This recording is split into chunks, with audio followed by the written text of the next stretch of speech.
Friends, good morning. Friday early morning, October 11. In a couple of hours' time, we Jews start greeting each other based on customary greeting on Yom Kippur, Gmar CHATIMA TOVAH. And as you remember, in the past, I did introduce you to in the past to, for example, Superintendent of 32 Division Donald Belanger, Superintendent of 42 Division Leon Papizevsky. I did introduce you once, not long time ago, to Crown Attorney Ben Snow, and you were introduced not long time ago as well to respected by all Staff Surgeon Police Officer McDuff. And today, this morning, I have a desire, I would say burning desire, start introducing you to Jamie Kersnell Roberts, and she is Friends of Simon Wiesenthal Center for Holocaust Studies Senior Director of Policy and Advocacy.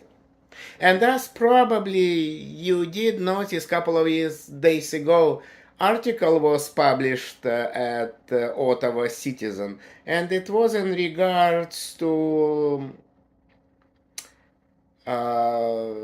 victims of communism memorial that's supposed to be open a while ago in November of last year. And yesterday, I would say in the early afternoon or late afternoon, I did receive a mail from Friends of Simon Wiesenthal Center for Holocaust Studies. And it was stated, Friends of Simon Wiesenthal Center for Holocaust Studies urged Canadian government to remove the majority of names from victims of communism memorial due to suspected involvement with Nazis. And within the email I did receive, it was stated in a letter sent to Minister of Canadian Heritage, Friends of Simon Wiesenthal Center for Holocaust Studies urged the government to take immediate action to ensure the names of any individuals potentially. I would appreciate if you would pay attention to the wording, potentially connected to the Nazis of their collaborators are removed from the memorial without delay.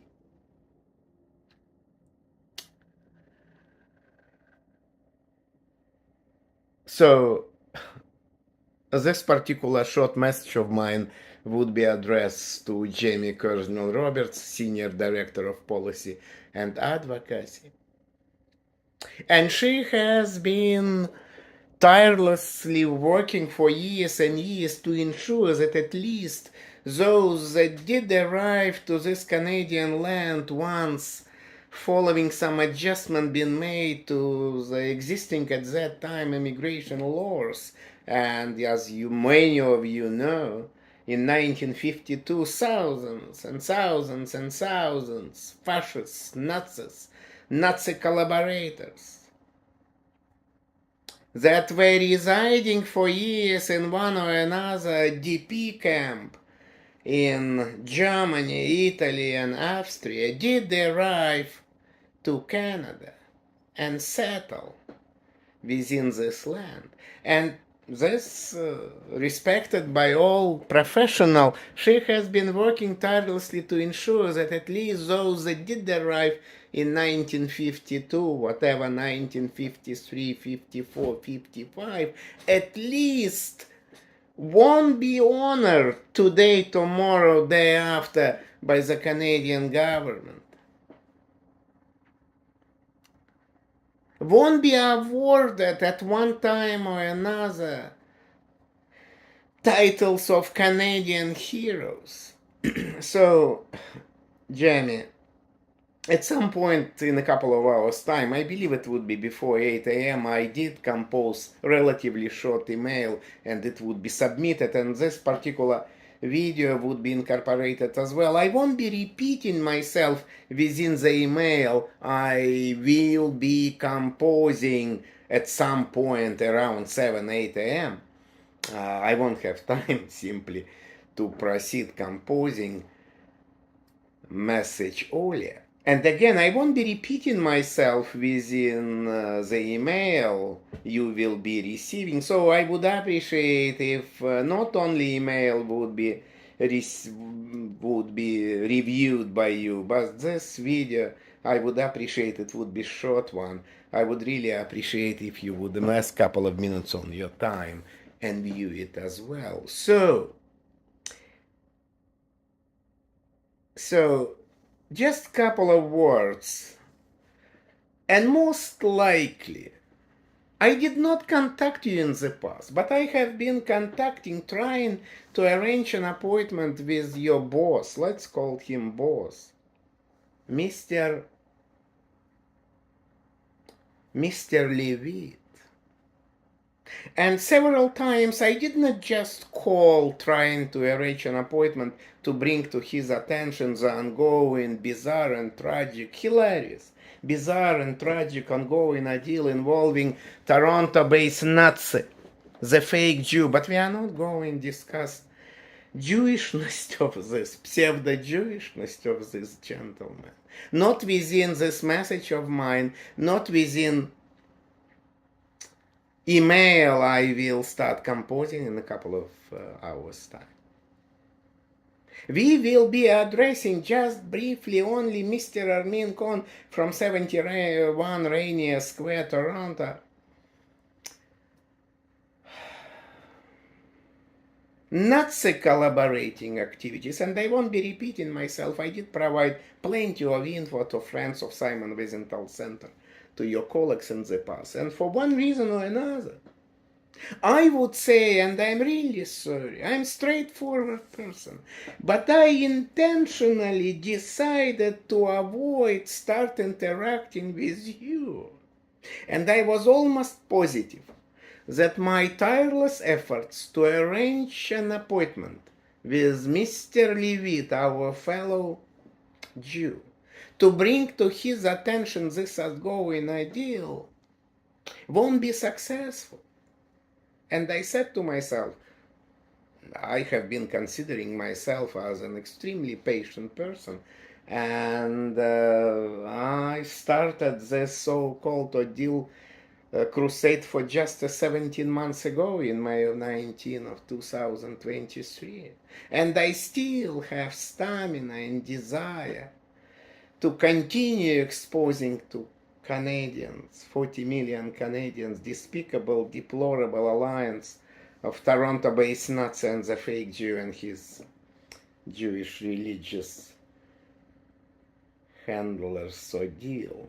So, Jamie, you know,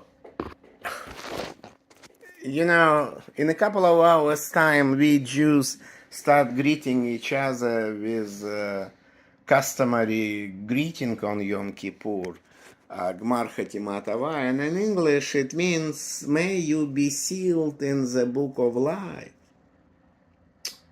And according to Jewish tradition, as you know, one's fate is decided on Rosh Hashanah and sealed on Yom Kippur.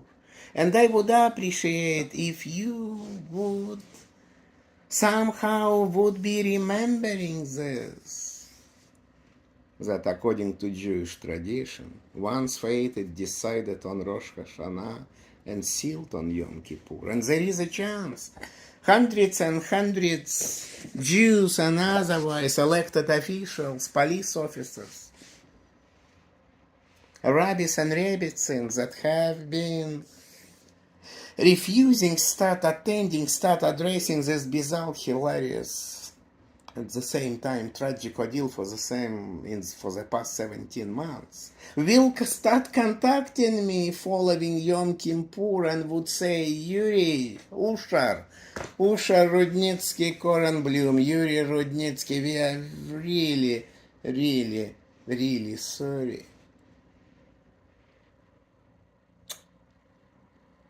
We're really sorry. So, Jamie, thank you for your attention. And if following reviewing my relatively short email I will start composing in a couple of hours time, you would have any questions, please, anytime, starting this coming Sunday, connect with me and we could meet at Friends of Simon Wiesenthal Center offices. Or, I'm going to attend this coming Tuesday, 15th floor at 10 Armory Street. And 10 Armory Street, this is incredible piece of modern architecture. It's a Toronto courthouse. And I will be viewing at 2 p.m. hilarious video footage, hilarious video evidence related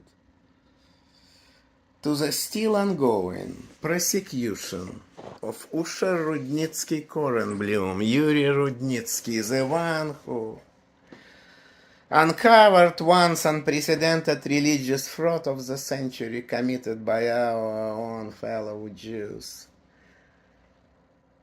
Prosecution of the one who has been tirelessly exposing the Canadians and still deplorable Toronto-based Nazi and the fake Jew. And, as you probably know, Armin Avraham Konn, main place of worship, is within about maximum 450 meters from head office of Friends of Simon Wiesenthal Center for Holocaust Studies, 17 Church Avenue. Jamie, thank you. Thank you, and Gmar CHATIMA TOVAH. And I know, I just know, it was kind of right decision that the Nazi hunter and indisputable expert in Jewish identification Yuri Rudnitsky-Korenblum, Usher Rudnitsky-Korenblum, Yuri Rudnitsky made once, deciding not to connect with you immediately, following submitting my first email on May 19 to hundreds and hundreds different parties. Thank you, Jamie. Gmar CHATIMA TOVAH.